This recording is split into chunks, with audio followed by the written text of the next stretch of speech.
Welcome back. Episode number what? 2. How are we going to keep track of? We're going to need like a tally marker or We're something. going to need something. Up on the whiteboard.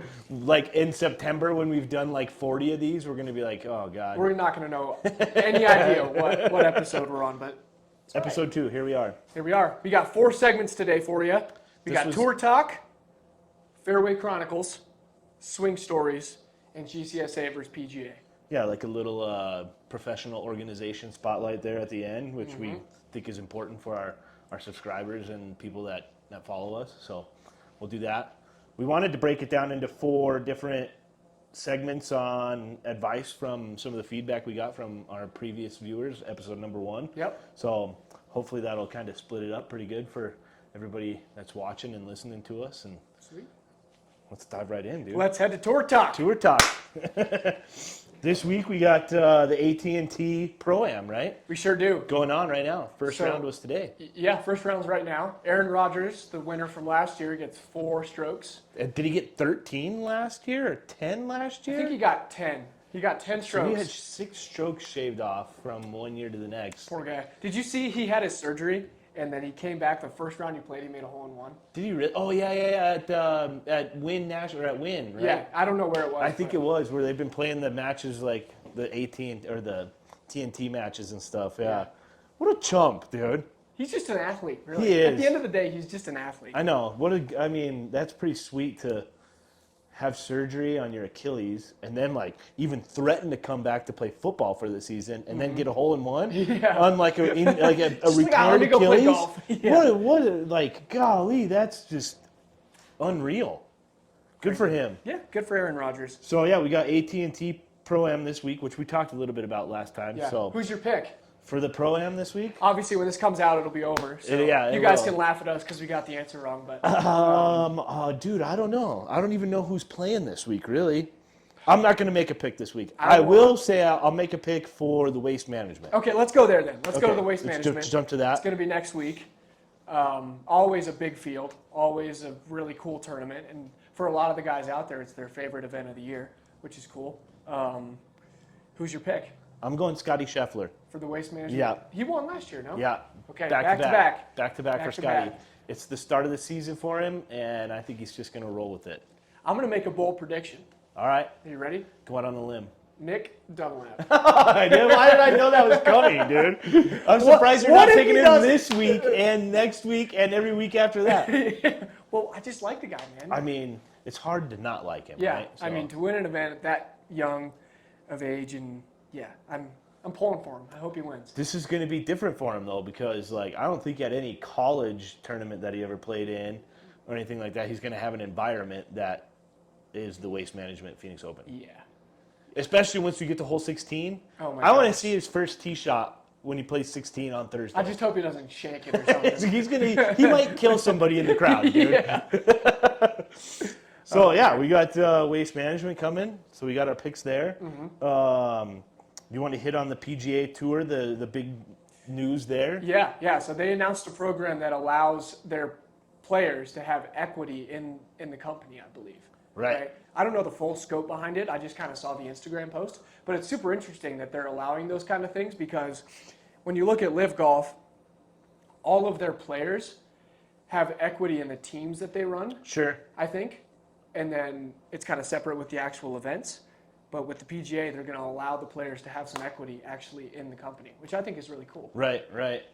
I mean, in golf in general over the last year has been in such turmoil that I'm not sure that fans are really into it as much as they were before. For sure. So I think that it's been kind of upheaved, so to speak.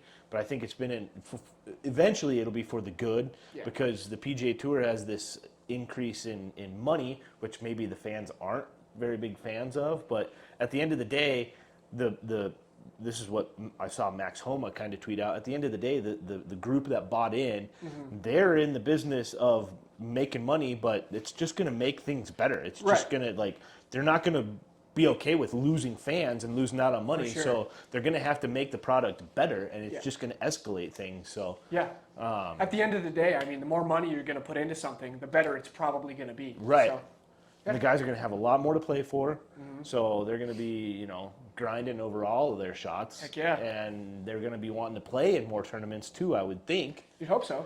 Yeah. So I just don't know what that merger is still going to look like, if it's going to be a 54-hole tournament or still going to be at 72 holes for PGA Tour events. I don't know. We still don't know what that's going to look like. We'll see what changes. Right? I doubt much changes, to be honest with you. Right. As far as, Live Golf coming in and having a merger.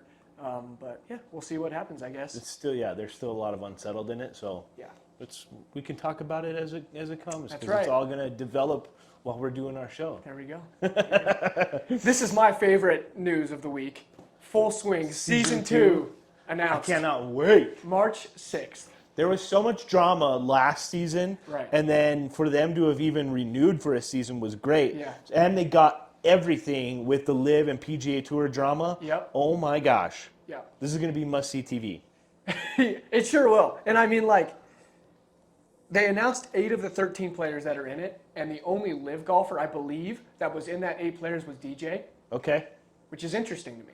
Because with Season 1, I felt like at least half of them were thinking about Live or already there. Right, So, right. I Ian think- Poulter, Brooks Koepka, DJ. I don't even know how the other There ones. was a couple more, too. Like Yeah. Vito Pereira, I think, ended up signing with them. So Yep. we'll kind of see what happens. I'm interested to see what those other 5 players are and see if there's more Live golfers on there. Do you think that they'll announce those 5 before the season premieres? I don't think so. You think they're going to leave it a mystery? Yeah, because I think Good with on Netflix for doing that. with Season 1, they only released a few names, I think, also. So I know, and they call it a documentary, but is it a documentary? I would say it is. You think so? It's like a day in the life of a tour guy, kind of. For sure. Yeah. I mean, I wouldn't necessarily say that it is a documentary and that you learn about how they go about preparing for the tournament. Or No, it's not like that, necessarily about golf. I wouldn't say. Well, it's about golf, obviously, but it's For more sure. about the players themselves and not necessarily how they play golf. Right. And it's not about the intertwinings or the inner workings of the PGA Tour either, but it's just about their tournaments and obviously it's made for TV, so it's a lot of drama, but And if they you caught did it not at watch season 1, You got to. you got to go stream it. They caught it at the right year too, because Oh, dude, there was perfect so timing. much stuff going on in that year. So Oh, I honestly think it's going to be worse in Season 2 just because there's so much less going on right now. That's pressing news with the PGA. Sure. So we'll see how it goes. I think there'll be a lot of behind the scenes of the guys that are on tour now and the guys that defected to Live and the drama that was built there. Dude, Netflix is going to build that up and just be like, this is what we got to do. Yeah. So, yeah. We'll When see does how it it goes. premiere? March 6th. I didn't put it March on here, but I 6th. think March 6th is what they said. Okay, so we got we're going to have to wait 6 weeks. It's dude. coming up quick, though. That's true. It's coming up quick. Yeah. I'm looking forward to it. Yeah, it's going to be good. So, what are we bouncing to next? Fairway Chronicles? Fairway Chronicles. We're going to go play a hole with me and Bryce. Here we are, Fairway Chronicles. This is hole number 1 at the Broadlands. This is a 381-yard hole from the Gold Tees, which is what we played today. Yep, par 4. So here we go. Set it up, Hunter, for me. All right. I was aiming a lot further left than I wanted to. So I hit it off the toe, and it actually worked out good because I bounced it over the bunker, and I was right dead smack in the middle of the fairway, thank God. Yeah, I was aiming a little too far right on this shot, and it was straight out of the golf shop. So I was just trying to hit something that hit the club face here, to be perfectly honest with everyone. And I ended up doing that. Let's see here. That was a great swing, dude. It was a good swing. I just barely hit the ball. All right, we got my approach here. I was a little behind Bryce. How far did you have on this second shot? I had Remember? like 135, and I hit a pitching wedge. I can't remember what I did, though. Oh, that's right. Yep, thinned it. Were you behind the green? Yeah, I was a little far. A little far. Yep. I pulled it a little bit, too, but it was good. It's not a bad shot. All right, here's my second shot. And if you just want to close your eyes and not watch this, because this is the most classic top you'll ever see. But it rolled up to like 10 feet. Dude, we honestly thought it was going to go in. Like at one point, we were like, "Oh, can it go in, please?" I think I hit the exact top of the golf ball. My heel of my club hit the exact top of my golf ball. Punched it right in the forehead. Not ideal. All right, so here we are behind the green. Like I said, it almost rolled in. Somehow it got behind the flagstick. I don't know how that happened after I topped it, but just shuffle one down there, breaking hard to the right. And I think I cleaned up my par putt here pretty easily. I will say that my second shot there, I had 100 yards in, and I had the wrong club. That's what I'm blaming my top on. Because we're cart path Classic only. excuse.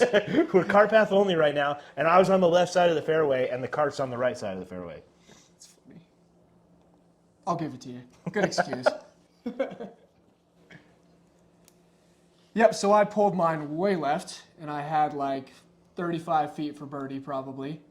The greens are slower than I'm used to, so I was just trying to hit it as hard as I could, honestly. Just hitting it hard. I remember I aimed out a little bit left. Looks like you pulled it a little bit, but Yanked it a little bit, and it came worked back. out pretty okay for you. Ended up making the par, so 2 not pars too to bad. start the year, dude. 2 fours to start. That is A-okay with me. I am more than fine with that.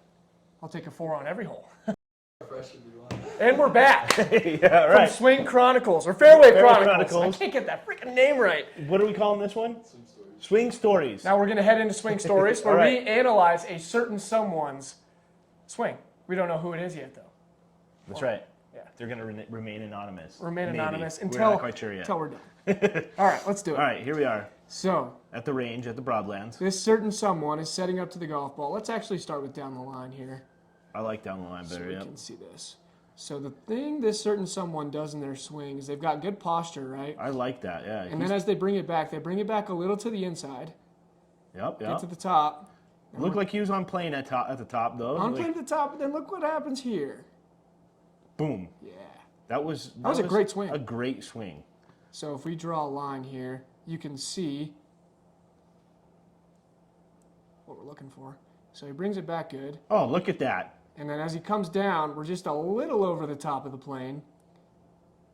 Over the top. That's a classic classic move. I know that one all too We well. all know that move. And sure enough, the ball was chunked just a little bit, but a good swing nonetheless. That was probably the best swing that this person has hit in a long time. If I was going to give advice to this person, I would tell them when they take it away to bring it back a little bit more in front of them instead of behind them. Because if you can see here, they get it wrapped around them just a little bit, and then it's hard for them to make good contact. So I'd tell them to bring it back just a little bit straighter. Any advice on like a tip on how to do that, Hunter? Like how do you? Yeah. So I would set a alignment stick or a ruler up like across your target line next to the ball, and then I would try and bring the club back along that line. Instead of bringing it back inside you, I'd bring it up and across that line. Yep. I gotcha. So then we'll go to face on here, and you can kind of see the same thing that I'm looking for. One, he brings it a little bit to the inside here, but this was the really good swing. And he gets to his left side so well, and that's something that I stress a lot when I teach, is you got to get to your left side, and he does that super well in this swing. That's something that you and I have joked about a lot, that we feel like a lot of amateur golfers don't do a very good job of they don't. finishing on your left side. Yeah, like 95% of my lessons are people that are falling back onto their right foot. The thing that I notice about this a great person's swing is that he's just got, his feet are very narrow. Yeah. I like to have more of a solid base, but I mean, everybody's got their own swing, so you should swing your own swing for sure, but just very narrow base. So I've noticed like when you have your feet closer together, it's easier to turn your body, Okay. but it's harder to keep your balance. So you kind of have to find that happy medium of like keeping your balance but being able to turn well. too. Right. And obviously he turned super well. That was such a good swing. That was piped right down the middle. That one. What club was that? Do we know what it was? That was a 9-iron. 9-iron? And that it went about at 180 yards. Yeah, at least. Just bombed right down the middle. All right. What a great swing. Thank you for the submission, whoever that was. Yeah. Here we are Here we are. for our final series on this segment. Back from Swing Stories, to Professional Spotlight Series. where a certain someone's swing was just pure, right down the middle. I every mean, it single was time. great. It was fantastic. Should we reveal who it was or no? I don't know. We'll keep it hidden. We'll keep that in the back pocket for now. All right. So this is a little series that we want to do for the next couple of weeks at least. It'll probably change as we go, and maybe, like we just kind of talked about, at some point we want to get into more of what's happening at the Broadlands. So, for right now, we want to talk about the GCSAA versus the PGA. Yep. The GCSAA stands for Golf Course Superintendents Association of America, which is a very loaded acronym. Yeah. a lot more difficult than PGA. It's a mouthful. It is. But the GCSAA is the professional association that I belong to and that Chris belongs to. That's for the men and women who take care of turf and take care of golf courses. Their role is to just kind of advance our careers and our career fields, and they do a lot of I forget what the word I'm looking for is, but they deal a lot with the government, so that there's the government and our professional industry are seeing eye to eye on things. And it's just they try to advance the game of golf, just like the PGA wants to do too. So we'll talk more about it and get more into the intricacies of it and what they do as we go later on into the series. But that's kind of the introduction to what the GCSAA is. Yeah. Is there like a schooling that has to take place to be part of the association? Not to be part of the association, no. So usually it's pretty reserved for people who are employed on a golf course, whether you're a golf course superintendent or an assistant superintendent or a turf, not a turf, but an equipment mechanic. There's also I believe they're called the affiliate liaisons, people who are in the industry, maybe sales reps and things like that. Just like, you got your Adidas and For sure. Travis Matthew reps and things like that. We have Toro and John Deere. So those guys are all part of it as well. So there's no schooling to be a part of it. You just have to buy your membership. Cool. Usually your employer buys your membership, whether that's Broadlands or wherever you might be. So that's kind of Cool. That's the gist of it. Nice. Talk to us more about the PGA. Well, the PGA of America is an association that consists of almost 30,000 men and women that are members or associates of the program. The biggest thing about the PGA is it's a pretty intensive schooling program to get involved. So you have to go through this program called the PGM, and it includes a qualifying level and then 3 levels of kind of schoolwork or book work, so to speak, after that. And in each level, you're kind of going through different parts of golf operations, such as golf cart management and tournaments and customer relations and member relations and all those kinds of things. The PGA is a really, really big program, and there's a lot of different events that they have, both at the section level and at the national level, to kind of get everybody talking and just grow the game of golf, really, is like their main slogan or tagline, right? To love the game and to grow the game. So yeah, the PGA is a great program to be a part of and a great association to be a part of, and yeah. There's certain levels to it, right? To the beginning part, is that right? Yeah. Hunter? So before you become a member, you're classified as an associate, right? After you get past your qualifying level, you have to go through these 3 levels, and level 1, level 2, and level 3, you're known as an associate in the program. And with each level, you have to go to a seminar, whether that's in Texas or online, kind of depends on the level you're in. And then 2, you have to do this portfolio, which is just like a bunch of assignments is basically the best way to put it. And then nowadays you take your test at the same time as the portfolio. The way that I'm doing it or did it is you have to take a test afterwards, after you've done the portfolio, but now they've changed it. So you have to do the test kind of at the same time as that portfolio. Okay. And then you go through each level, and after you complete level 3, you become a PGA member. There you go. Yeah. So that's kind of the introduction to both of our professional organizations. For sure. Something that I have been proud to be a part of is the GCSAA, just like I'm sure you're proud to be part of the PGA. So, absolutely. Both of them growing the game of golf. That's what it's about. That's all it's about. Right? Yeah, it's awesome. Got to get the future involved. For sure. And I love the networking side of it too. Getting to meet people that are not just, here in Colorado, which I do love doing, is meeting the people from Colorado, but then getting to meet people in the seminars and stuff that are from all across the country, and they all are going through the exact same trials and tribulations as you are. Same thing that you've been through, right? Yeah. Right. So yeah, it's cool to be a part of. I really do enjoy it. And networking is just such a huge part of anybody's career, right? Yeah. And we get to do it in the GCSAA as well, which there's a big GCSAA show going on in Phoenix right now, which our boss Chris is at right now. So yeah, it's networking is huge, and just getting to know other people and the trials and tribulations that they have. I mean, superintendents are the same way. There's how many golf courses within our region right here, so sure. everybody's got their own things going, and it's kind of nice to share stories and pick people's brains as to how they solve certain things and how they do certain things. Absolutely. So, yeah. Sweet. Thank you for watching episode 2. Episode 2, Hook, Slice, and Speak. Fix your ball marks. And one other. Ball marks right. are bad on the greens right now. 2 ball marks. Fix 2 ball marks. Line. Fix your dang ball mark.